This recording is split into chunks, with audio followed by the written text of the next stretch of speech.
حاجیوں کے لیے بڑی خوش قسمتی کی بات ہے کہ یہ جو ہم تلبیہ پڑھتے ہیں یہ حاجی کا ترانہ ہے کہ جب ہم احرام باندھتے ہیں اس وقت بھی تلبیہ پڑھنا ضروری ہے، جیسے کہ میں نے ابھی بتایا کہ اس کے بغیر نیت مکمل نہیں ہوتی۔ اور پھر حاجی کو حکم ہے کہ وقتاً فوقتاً وہ تلبیہ پڑھتا رہے، اور خصوصاً جب ایک حالت سے دوسری حالت میں تبدیلی ہو، کسی سے ملاقات کرے تلبیہ پڑھے، کسی اونچی جگہ پر چڑھے تلبیہ پڑھے، سواری پر سوار ہو تلبیہ پڑھے، سواری سے اترے تلبیہ پڑھے، نماز سے فارغ ہو تلبیہ پڑھے، غرضے کے اٹھتے بیٹھتے وقتاً فوقتاً وہ تلبیہ پڑھتا رہے۔ اور آج حاجیوں کو دیکھا گیا ہے کہ اس چیز کی بھی بہت کمی ہے، بس نماز کے بعد تلبیہ پڑھ لیں گے، وہ بھی اس لیے کہ ایک نے پڑھا تو دوسرے کو یاد آ گیا، یا نیت کرتے وقت تلبیہ پڑھ لیتے ہیں، یا کہیں عرفات میں جب جا رہے ہوتے ہیں اس وقت تلبیہ پڑھ لیتے ہیں۔ لیکن حاجی یہ بالکل بھولا ہوا ہے کہ یہ ہمارا ترانہ ہے اور ہمیں تلبیہ پڑھتے رہنا چاہیے، اور اللہ کو یہ پسند ہے۔ حضور اکرم صلی اللہ علیہ وسلم سے پوچھا گیا کہ حاجی سب سے افضل کون سا ہے؟ حضور اکرم صلی اللہ علیہ وسلم نے فرمایا کہ جس کے بال بکھرے ہوئے ہوں، یعنی اللہ کی محبت میں وہ دیوانہ ہوا۔ پھر پوچھا کہ حج کون سا افضل ہے؟ حضور اکرم صلی اللہ علیہ وسلم نے فرمایا جس میں چیخنا زیادہ ہو اور جس میں خون بہانا ہو، یعنی قربانی ہو اور تلبیہ زیادہ پڑھے۔ تو یہ تلبیہ کیا چیز ہے؟ حضرت ابراہیم علیہ السلام نے جب بیت اللہ کی تعمیر مکمل کی اور اس کی تعمیر سے فارغ ہوئے تو اللہ کی طرف سے حکم ہوا کہ اب تم لوگوں میں اعلان کرو، وَأَذِّن فِي النَّاسِ بِالْحَجِّ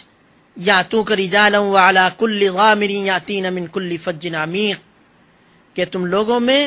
حج کا اعلان کرو تاکہ لوگ پیدل چل کر سواریوں پر دور دراز سے یہاں پر آئیں اور اس کا حج کریں۔ جس وقت حضرت ابراہیم علیہ السلام نے بیت اللہ کی تعمیر کی تو وہاں تو کوئی آبادی نہیں تھی، ایک خاندان آ کر مشکل سے آباد ہوا تھا۔ تو حضرت ابراہیم علیہ السلام نے کہا کہ باری تعالی میری آواز کون سنے گا اس جنگل میں؟ اللہ تعالیٰ نے فرمایا کہ بھائی تمہارا کام آواز دینا ہے، آواز پہنچانا یہ ہمارا کام ہے۔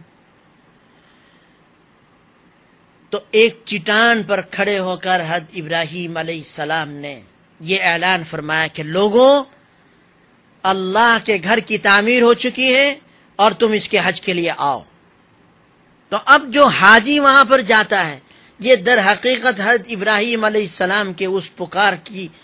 کا جواب ہے کہ آپ نے پکارا تھا، ہم حاضر ہو گئے۔ لبیک کا معنی ہے حاضر ہونا، کہ جب آدمی کوئی کسی کو پکارے تو وہ اس کی پکار کا جواب دے کہ ہاں میں حاضر ہوں۔ تو ہر حاجی یہ در حقیقت حضرت ابراہیم علیہ السلام کی اس پکار کا جواب دے رہا ہوتا ہے کہ لبیک اللہم لبیک، کہ اے اللہ آپ کے بندے نے آپ کے حکم سے آواز لگائی تھی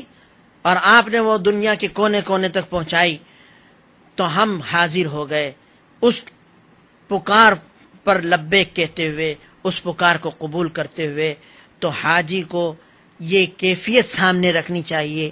اس تلبیہ پڑھتے وقت کہ میں اس پکار کا جواب دے رہا ہوں۔ جب اس استحضار کے ساتھ وہ تلبیہ پڑھے گا تو اس تلبیہ کا لطف اور اس کا سرور کچھ اور ہی ہوگا، اور پھر اس کو تلبیہ پڑھنے میں مزہ آئے گا، اور وہ پورے شوق کے ساتھ اور جنہیں کہ اللہ کے حضوری کے ساتھ وہ تلبیہ پڑھے گا۔ تو یہ حج کی کچھ باتیں تھیں، اور آخر میں ایک بات اور عرض کرتا ہوں کہ حاجی جاتے ہیں، بہت پیسہ خرچ کرتے ہیں، وہاں پر بھی غفلت برتتے ہیں، بلکہ آج کل تو یہ حال ہو چکا ہے کہ بیت اللہ میں جاؤ، مسجد نبوی میں چلے جاؤ، لوگ باتیں کر رہے ہوتے ہیں، نہ اس جگہ کے آداب کا ان کو خیال ہوتا ہے، اور نہ ان کو یہ احساس ہوتا ہے کہ ہم کتنی عظیم جگہ پر بیٹھے ہیں۔ پھر وہاں پر کوئی دین کی بات کریں، کوئی اللہ کا تذکرہ کریں، کوئی ذکر اذکار کریں، وہاں پر عام طور پر، اور یہ پوری دنیا کا مزاج بن چکا کہ دنیا اور مادیت ہمارے اندر اتنی گھس گئی ہے کہ وہاں پر بیٹھ کر یہی باتیں ہو رہی ہوتی ہیں کہ آپ کس کے ساتھ آئے، آپ کا حج کا خرچہ کتنا تھا، آپ کا پیکیج کیا ہے، کھانا ملتا ہے، رہائش قریب ہے، دور ہے، اور کیا کیا سہولتیں ہیں، اور کون سی گروپ میں ہے، وہ گروپ تو بہت اچھا ہے، اس کی شہرت اچھی نہیں ہے، یہی باتیں ہو رہی ہوتی ہیں۔ اور یہ صرف ہمارے پاکستانی لوگ نہیں،